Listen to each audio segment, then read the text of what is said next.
So hello guys. Today we're going to be talking about some of the advanced features of Spring Kafka. Hope you enjoy the presentation. I see we have a full room.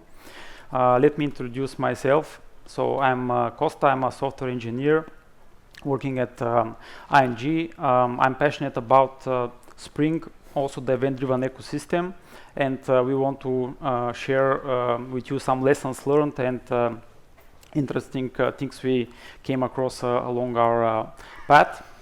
This is Tim. Yeah, my name is Tim van Baarsen, Java software engineer using Spring Boot everywhere and advocating for event-driven architectures with Kafka. And happy to share our knowledge today with all of you. So we have a packed room, so that's great. Nice, thanks Tim. So let's get started. First, I want to do some small intro. So we're working for a company called ING. ING is a global bank. We have more than 60,000 employees around the world, more than 37 million customers, and also corporate clients in more than 40 countries, also always looking for talent. We're part of Team Dora at ING. Part of our team is based in the Netherlands, in Amsterdam, and the other is in Bucharest, in Romania. We are front runners in Kafka since 2014, so we've been running for more than 10 years in production. We have more than 8,000 topics span across multiple clusters, and we have more than 1,000 development teams within ING that we are helping. Also, we have our own self-service topic management solution that supports many different patterns. Our traffic is constantly growing, so just to show you a small overview of the volume, so we have more than 2 million messages produced per second, and this traffic is growing with around 10% monthly. Okay, let's see what we're going to cover today. So we're going to start with Kafka in a nutshell. So Tim is going to do some small introduction to some of the people who maybe don't have that much knowledge how things are working. So it's going to be really brief. Then we're going to be talking about Spring Kafka, what are the benefits of using it. Also, we're going to show you some of the advanced features like vertical scaling, and also how you can configure consumers make them as runtime components as a configuration. Afterwards, we're going to move to blocking versus non-blocking retries, so different ways to handle error scenarios in Spring Kafka. And afterwards, we're going to look into observability, what options we have, and see how we can expose metrics, traces, logs, and so on. We have I have 2 demos that I will show you, and also Tim will show 2 demos on the subject, so I hope it's going to be interesting for you. And I'm going to give the stage back to Tim to talk about Kafka in a nutshell. Cool. Thanks, Costa. How many of you are using Kafka in production? Okay, that's a fair amount of people. How many people are using Spring Kafka? Okay, almost the same. Great, thanks. So bear with us. We do a really quick introduction for the people that are not really familiar with Kafka, so they can follow the demos a bit better. So let's start with a Kafka topic. A Kafka topic is a functional boundary where we're going to store data. We have a couple of demos, and one is around stock quotes. So we are mimicking a stock market. We are going to produce a lot of stock quotes to this topic during the demo. And those events will be stored in different partitions of the Kafka topic, and the partitions are our fundamental way of distributing and scaling consumers. So Kosta will show you later on. Each partition is ordered. It's basically an immutable log, and we can only append messages to the log, and each message produced to a partition of a topic has a unique offset. So let's move on. In the demos, we will talk about events or Kafka records, and it basically consists of 3 things. It contains the value, that's the actual payload that contains some business value. So let's go back to our stock quote event. Here we see a stock that has been traded on a certain exchange at a certain time for a certain price. So that's our value. We can also optionally have a key that's used for routing the messages with the same key to the same partition in Kafka in the topic. So if you care about ordering of events, you should always use keys. And in this case, we use the symbol. It's a unique identifier for a stock. And next to that, a Kafka record can also store some headers, and this will come into play when we talk about observability and propagating trace IDs, then the Kafka headers, and also in the non-blocking retry demos, you will see that Spring Kafka is using the headers underneath to store and carry data in Kafka. So for the demos, we will run a local Kafka cluster on our machine. So we see here a couple of brokers in the middle. The brokers are responsible for hosting the topic, storing the partition data, and also replicating the data, so we are fault tolerant. In almost all the demos, we will have a producer application built with Spring Boot and, of course, Spring Kafka, and they are going to send amount of data, basically an infinite stream of data, into a topic, and the responsibility of this application is to send the data and to also serialize the data from a nice Java object into bytes, because everything we store in Kafka are just bytes. And on the other side, we have a consumer application subscribing to the topic and deserializing the payload again to do something useful with that data. So that's basically the ground we would like to set before we start with the demos. And let's now move over to Spring for Apache Kafka and dive into the advanced topics.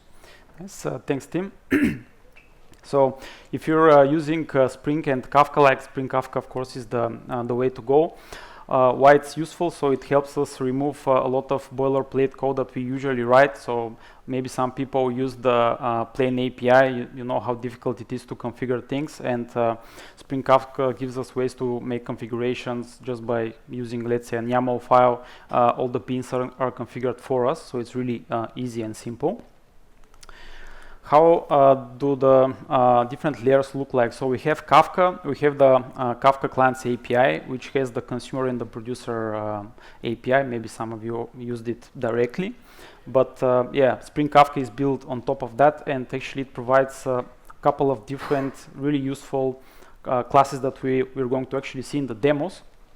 The Kafka Mesh Listener container is the one that we used for the consumer CSS configuration. The runtime components that we create, you're going to see it in the demo.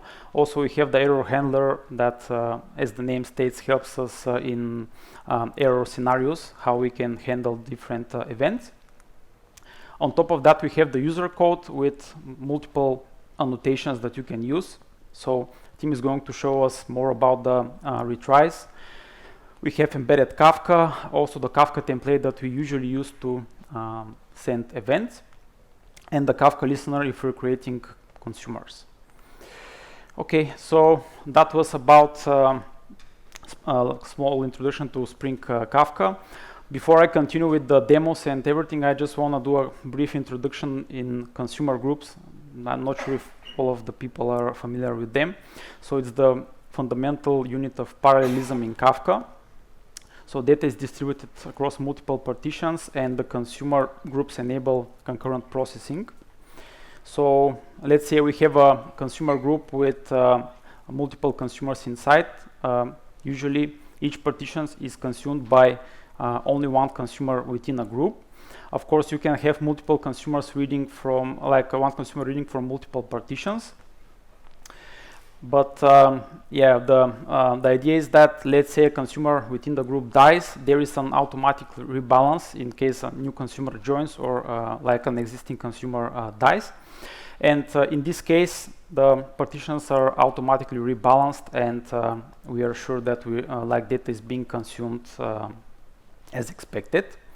Of course, if there is an idle consumer that joins the group and we have more consumers than partitions, the idle consumers just don't consume anything and wait until there is a like another consumer dies and it can start getting data. Also, a really important feature is that you can have multiple consumer groups active at the same time on the topics, which allows parallel processing from multiple applications at the same time, because each application using the consumer group can track its own offsets. Tim already made an introduction on the partition, so we keep a track of the offsets that we consumed, and they don't interfere between each other. Okay, so this was about the consumer groups. So now, yeah, let's say we want to move to production. We want to learn how we can scale our consumers. So by using Spring Kafka, most of you already know that if you want to have, like, let's say, a single application and have it consume in different serialization formats, it's a bit tricky how you can configure it. There are multiple ways, but we're going to see like all the options in action. So one option is, of course, to use to define the beans yourself. We're going to see this also in the demo. Another option is to use annotations and some property overrides. And we also have an example where you can create consumers as runtime components. So just by making a configuration without writing any code, you just need the code that handles the message. You can create multiple consumers by just changing the configuration. No additional code needed. So, like, let's say we have two topics, and they're we have multiple also consumers and multiple consumer groups. So in this case, we have one application, and within this application, we want to consume two different serialization formats. So we're going to see how we can implement this and reduce the amount of boilerplate code that we're going to need in the other cases. And also how we can add more consumers on the fly.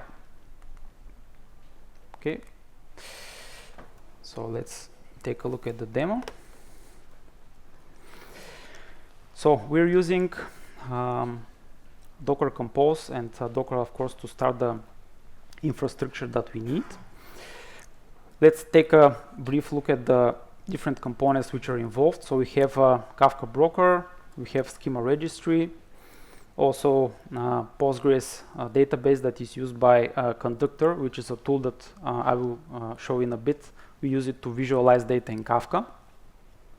And also we have some observability related components. So Tim is going to show you more about them in a bit. And yeah, let's go ahead and start it. Yeah. Okay, so while waiting for the setup to start, let's take a look at the different components we're going to use. So the first thing is we have a producer which is sending data to 3 topics in parallel. Let's go ahead and start it. Is it visible in the back, or should we make it a little bit bigger? I can also zoom in a bit. Yeah, let's zoom in a bit. Yeah. Is it better? Okay, nice. Okay, let's see. Yeah, we have something already running.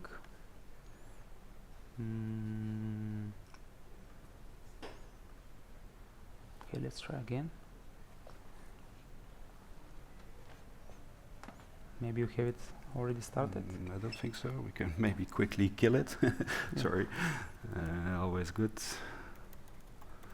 I think it is still running from our dry run. Sorry for this. It's okay. And the last one. Okay, I think we're good. Nice. Okay, so let's start it. Yeah, now it is running. Let's take a look at what's going on in the cluster. So yeah, as I mentioned, we have multiple topics. So these are the ones that we're currently producing to the Stockwell Avro, the Stockwell Avro second, and the JSON topic. So this is what basically the events look like. They're pretty simple. Yeah. Okay, and let's take a look at how you can configure the consumers first. So if we want to have multiple serialization formats consumed at the same time, what we need to do is have all of these bin definitions for consumer factories, listener factories, and so on that we define ourselves. How Spring Kafka helps us with this is basically we can have, let's take a look at this example. So usually we have this section in our configuration that we define the consumer. We say what's the key and the value deserializer, the group ID, and so on. How this can be simplified by just using Spring Kafka is, it's visible. You can have these property overrides. So here you can see where we have two listeners. So these are two consumers running in parallel. And they're using, of course, different consumer groups. So you can have these overrides and say, okay, this consumer should be using JSON.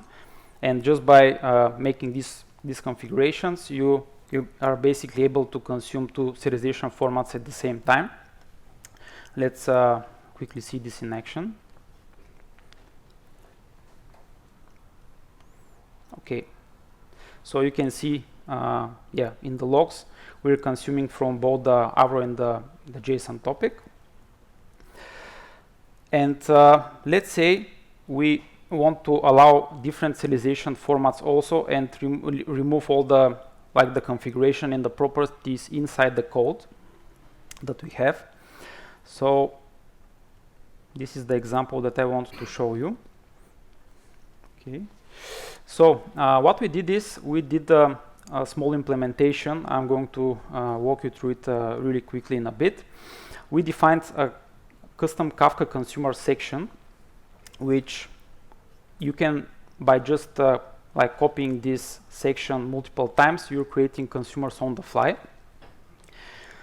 You are using the default key value deserializer and everything. If you don't basically specify it in this section, they're going to be used here from the defaults.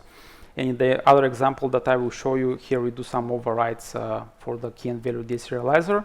But now we're going to be consuming in Avro. And all you need to do is actually define the message listener class that looks like this. So it's just a message listener that on message here is going to be your business logic. So we have one for Avro and one for JSON for the different formats. So if you have more, you just need to define a handler. And let's take a look just briefly in the configuration. So we have basically four classes that we used for this. Most of them are just configuration properties, but the implementation itself is pretty short. It's like 100 lines. Let me zoom in a bit. So I'm just going to go over this method because this is the main logic. So for each custom configuration, we are going to filter the ones that are enabled, because you can have, if you want to disable some on the fly, you don't want to delete it from the whole configuration, but just say enabled or disabled. There is a flag here. And we go over them, we filter the ones that are enabled, and we create message listener container. Basically, this is the notation that I showed you in the slides before, and we start them. So they are runtime components. Okay, let's see it in action.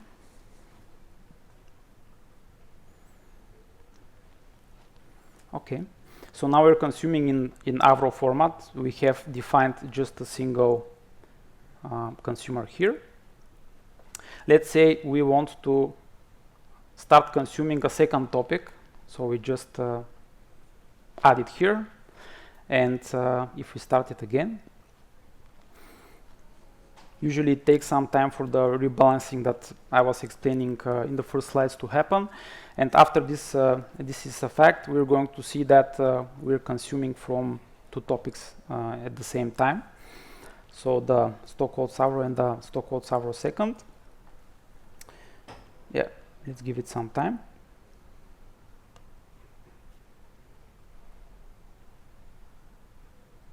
Yeah, we can actually see the UI if we go to the consumer groups, that you can see preparing rebalanced. So once this process is finished, we're going to be consuming from all the topics. Okay, it started. So you can see now we're consuming from the stock quotes hour second and the stock quotes hour topic. So just by making a small configuration change. And the other thing which I wanted to show you, which is actually the most useful part, is let's say we want to consume in different formats. In this case, we're going to be consuming also in JSON. We just add this section. You can have, as I mentioned, multiple of these sections at the same time. We are using JSON deserializer and another listener. And if we go ahead and start the whole thing again,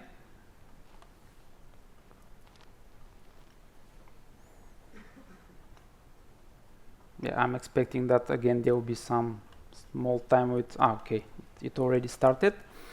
So you can see we're now consuming in like the hour topic, the hour second, and the JSON topic, and we can also visualize it here in the consumer groups.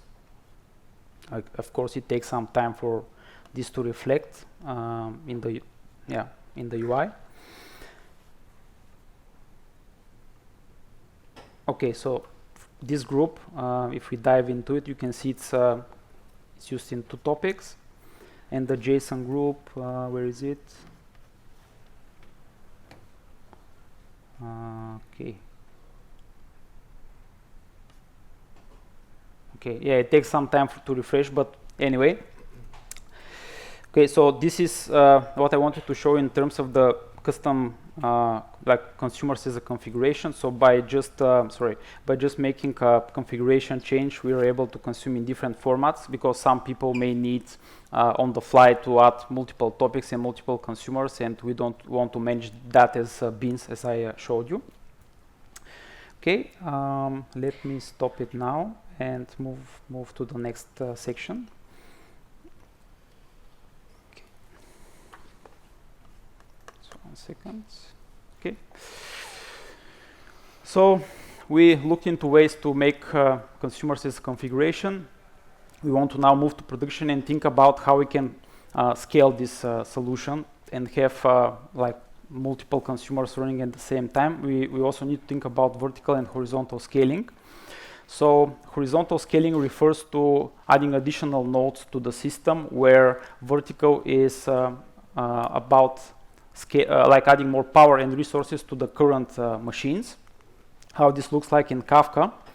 Let's say we have a producer, we have also a consumer on the other side. If you want to do horizontal scaling, usually we're going to be adding more instances which are going to be consuming data. The pros of this approach are that we get increased throughput, of course fault tolerance, because if a consumer fails, the others are going to be picking up the partitions, and of course load balancing. This is the horizontal scaling, and if we want to talk about vertical scaling, how we can achieve this, we can have multiple consumer threads running within the same application that are consuming, in this example, let's say we have 3 threads, each is going to be consuming its own partition. What are the pros? So we use less resources because we have everything in the same application.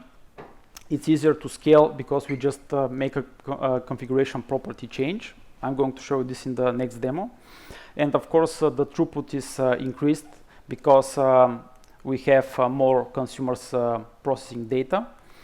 There is of course a downside if in this case you have just a single application and multiple consumers. If the consumer application dies, the consumers will die with it. So it's always good to make a combination of these approaches and use both vertical and horizontal. So a couple of instances with multiple threads inside them. Okay, and you can actually make that with a simple concurrency property change. So in the Kafka listener, we have the concurrency property, which in this demo, which I'm going to show, we're going to increase the concurrency to 3. And we'll see that we have multiple consumers starting within the application. Also, you can achieve this concurrency with application property on the Kafka listener. It's a Spring Kafka feature, but I'm not going to show you this in the demo, but just have it in mind. And yeah, let's take a look. So let's start again the producer.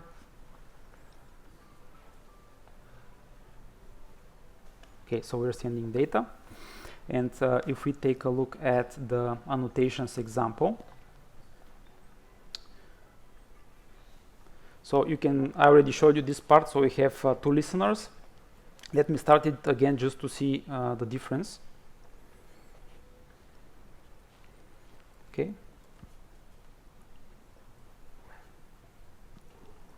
So we have vertical and non-vertical scaling groups. These are the ones that are interesting for us now. So for the non-vertical scaling, we have one member which is consuming, so one thread. And for the other one, we also have one member. And let's now stop this and increase the concurrency here to 3. So we're going to start 3 threads in parallel, consuming from each partition.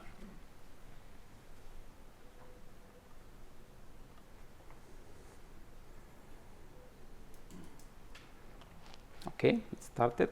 And if we go back here in the vertical scaling group, you can see now we have 3 members. You saw in the before I made the change, there was only 1. So by just making this change, we are consuming from 3 different partitions within the same application. So each one is a separate thread. Yeah, so this was the, these are the demos that I wanted to show you. So now the next part is we need to start thinking about how we can handle errors in our applications, and also how we can better observe them. So Tim has some really nice demos that he will show us, and also walk us through how we can set this up. So yeah, Tim. Yeah, thanks for the demos. Thanks. So yeah, let's talk about exception handling in your consumer. So in the following demo, we have a producer, a consumer that's going to consume our events, and by default, let's say if you're maybe calling a downstream service that fails, or maybe you have an issue in your own code, then Spring Kafka will retry 10 times to handle the message. And after that, you can send it to a dead letter topic to inspect later on. But otherwise, you will lose that message. And I think in a lot of cases, it's absolutely not what you want. But this is the default behavior. So you can always recover from failures. And this is what we call blocking retries. So the consumer thread will block consumption from that partition as long as it's retrying. In a lot of cases, this is exactly what you want. But there is also another feature, and that's called the non-blocking retries. And we can use that for use cases where we, while retrying to handle the message, asynchronously already process the next message from the topic partition. And in the background, Spring Kafka will make sure that the retries are done by using different retry topics. So this is how this feature works. But before we start, we have to make sure that this is something we, of course, would like to use, and we have to make a couple of decisions in, for example, first, how many attempts do we want to try to recover from this exception in a non-blocking way? So in the demo, we will do 4 attempts. We can also specify the exponential backoff, because maybe the next time it should wait a little bit longer before retrying for some reason. This, of course, depends on your use case.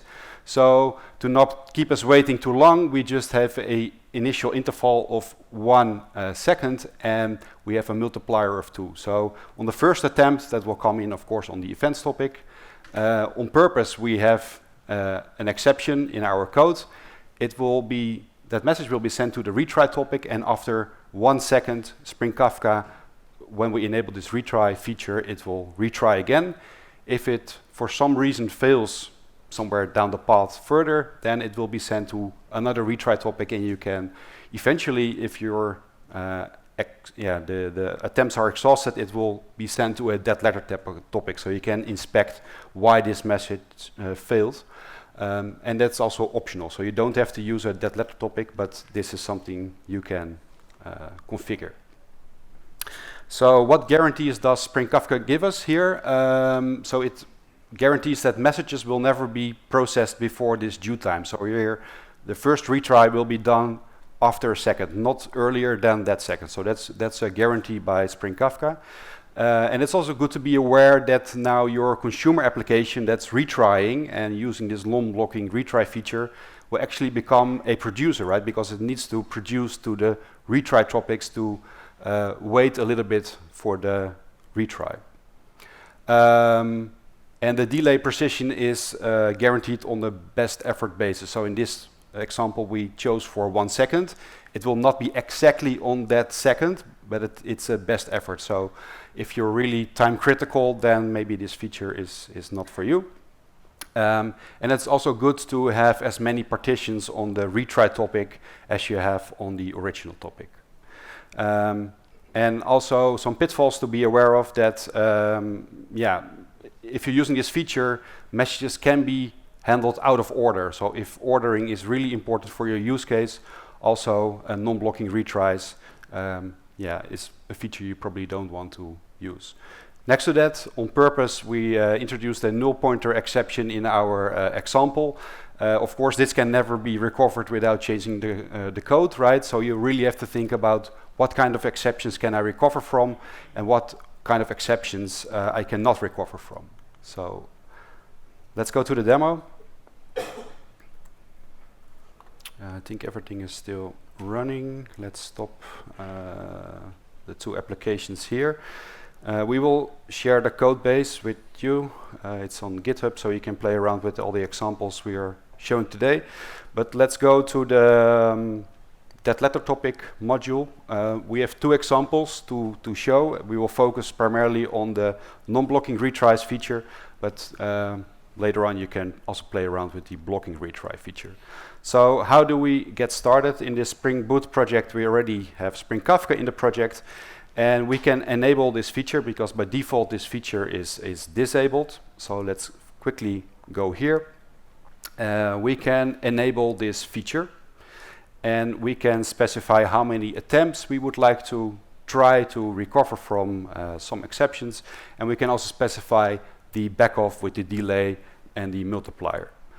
That's one option. The other option you have is to override the bean definition from the auto configuration in Spring Boot, and this is the way it looks like. So you just create a bean in a configuration, you enable the retry topic feature, and you have a nice builder, so you can specify the behavior of how Spring Kafka will execute this retry feature. So here you have a little bit more options. You can specify what topics should be retried for.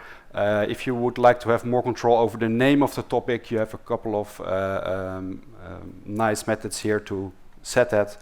And you can also specify on what exceptions you would like to retry or not to retry. You cannot use both, so it's either a list of non-retriable exceptions or a list of retriable exceptions.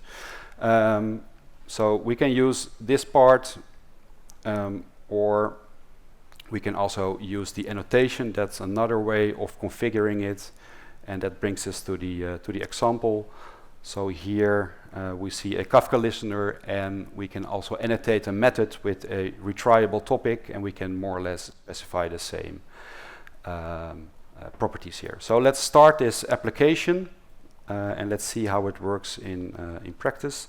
I think conductor is still here, so we can see on the topic it created our events topic, and because we have 4 attempts, we will have 3 other retry topics, and the that letter topic as the last resort. So let's start this application. We have a small REST API introduced, so we can trigger some exception paths here. Let's maybe first go into the consumer. So in this example, the first attempt will always try. We will just throw an exception that we cannot handle this event. And we also have a flow where we, on purpose, of course, introduce a null pointer exception, and this is an exception we can never recover from. So we will see that it will be retried, and it will travel through all our retry topics, which is not, of course, what we want, because that's why you should think about those things. And we also have a random failure just for the fun of it. So let's open our IntelliJ HTTP client here, so we can trigger a happy flow. So let's do that first. And we see that it will send a message to a REST API, and that REST API is putting it on Kafka. So if we go to conductor, we see that one message came in on the original topic. The first time we were not able to handle this event, and Spring Kafka is going to retry after 1 second. So asynchronously, it's producing this same message to the other topic, and Spring Kafka will take care of the timing, so you don't have to build this yourself, right? By just having the annotations, Spring Kafka will take care of this. And in the log, we will see a couple of attempts here. So here we will see, sorry, let's scroll a little bit down. We see our first attempt here.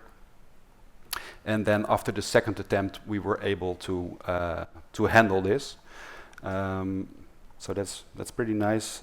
We also, in the method, we injected the Kafka message header accessor, and this is a nice utility you can use to, for example, ask what's the attempt we are dealing with. So this is all stored in the Kafka headers. That's something we can really quickly show maybe here in one of the messages produced. So Spring Kafka will take care of populating the header, so you know exactly what was the exception that was thrown, eventually what was the full stack trace, what was the original partition. So all that data is there to also further on investigate what's going on. So that's pretty neat. You don't have to worry about this yourself, but you have the option to do it. Now let's for the fun also trigger this failure we cannot recover from. So we will end up in the path where we see that the events will be, let's go into the application here, retried a couple of times because this is hitting the path with a null pointer exception. We will, the retries will be exhausted right after 4 times, and eventually it will end up on the dead letter topic. So this is an example of a unrecoverable exception, and on purpose we just let it run, right? So it will go through all the retry topics and eventually end up in our dead letter topic. So that's what I wanted to show you for the non-blocking retry feature. The last part of this talk, and let's see how much time we still have left, is about observability. So we prepared our application to deal with exceptions. We were able to scale, and of course now we put this in production, and we also would like to observe our event-driven system.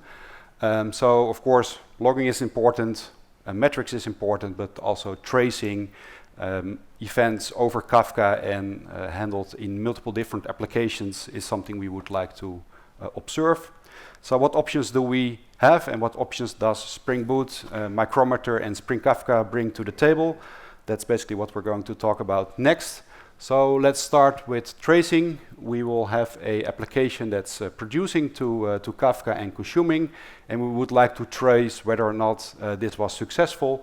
So we're going to use the non-blocking retry demo and observe this behavior. If you're checking out the code base later on, all the examples are prepared. I think also your examples are prepared for tracing and metrics. So you can basically pick any of the samples to play around with. But anyway, we're going to use Micrometer. So by adding a couple of dependencies in here and a little bit of configuration, we are able to send the trace data to a OpenTelemetry compatible backend. And in this demo, we're going to use Grafana Tempo, and that is responsible for storing all the traces. And we can nicely see this in Grafana. For the metrics, we have 2 options. Also, Micrometer supports sending the metrics in OpenTelemetry format. The other option we have here is to expose a Prometheus actuator endpoint, and the Kafka metrics for your producer, for your consumer, and also for Kafka streams will be automatically exposed for you. So that's one way we're going to show in the demo. So Prometheus will scrape this endpoint, will store the metrics, and we have a nice dashboard on top of that to also show the behavior of the consumer and the producer in this case. And for the logs, we will use the Loki logback appender. Of course, there are many different other ways to ship logs, but for this demo, we have a Loki prepared. So all the logs of the applications will start shipping the logs to Loki, and we can all nicely correlate the logs to the traces and see this in Grafana as well. So let's start the last demo for today. Let's see. So how do we start with the observability? The heavy lifting is of course done by Micrometer, which is the observability facade in Spring Boot. And also Spring Kafka contributes to this observability part as well. So let's open this non-blocking retries example. And let's start here. And let's first take a quick look at the dependencies that we are adding here. For the metrics, if we of course have the Spring Boot actuator in there, we can have the Micrometer Prometheus registry. This will expose the metrics in a Prometheus format, so we can easily scrape it. And if we run it, we see an actuator endpoint exposed with all the metrics here. And of course, there are also all our Kafka related metrics are a little bit down. Yeah, there are so many metrics, but we see a lot of Kafka consumer and producer metrics exposed, which is nice. For the tracing, we can use the Micrometer tracing OpenTelemetry bridge. So this will convert the Micrometer model, so to speak, into OpenTelemetry compatible traces. And we need an exporter, right? Because the traces are in Micrometer, but we also need to export it to a OpenTelemetry backend, so we can use the OpenTelemetry exporter dependency here to do that. And we have also Loki configured to ship the logs to Loki. By default, for the tracing, that's turned off for Spring Kafka. So let's quickly inspect our application YAML. For the producer, we can enable this really easily by just setting the Spring Kafka template observation enabled to true. And for a consumer, there is a listener section, and there's also a observation enabled, and we can just turn this on. So then the traces are covered. We, of course, also would like to ship this to a certain place. In this case, it's all running locally, so we can specify the transport mechanism, and in this case, where our OpenTelemetry compatible backend is running, and this is tempo in this case. For the metrics, we can expose endpoints. For the demo, we opened all the endpoints, but this is something you should never do, of course, in production. And let's go into Grafana now and show you the non-blocking retry example. So let's first go back to our application here, and we can already see by enabling the feature that Spring Boot and Micrometer will also inject the trace ID in our log. So we see the trace and the span ID, and let's try to find this in our Grafana stack here. So we can go to Explorer. We can say we would like to use tempo, and then we're going to look for this trace ID. So what do we see here? We can see the whole trace from coming in on our REST API. So we have a REST endpoint, and we can see that the message was sent over Kafka. Then it was retried a couple of times by our non-blocking retry feature. So it traveled through a lot of topics here, and we can basically follow the whole trace of retries. And of course, if it also is consumed by another application, this will also show up in the trace. A lot of information is shipped with those attributes, so we can see on what endpoint it came in, what version of OpenTelemetry is used, etc., etc. So there's a lot of valuable information here. So that's pretty nice. Next to that, we can also see the logs. So we can also quickly, let's go here to the dashboard. We have a Loki dashboard here, so we can look up that value and we can see the same trace and all the log statements that were attached to that. So of course we saw our listener failure here with the null pointer exception. Last not least, we also have a nice dashboard here for your Kafka consumer and producer, so you can select the topic, the application, and you can find a lot of insights based on the metrics for your consumer and producer that are exposed out of the box using Spring Kafka and Micrometer. This is the demo for the observability. So I think it's almost time to wrap up. So let's do that.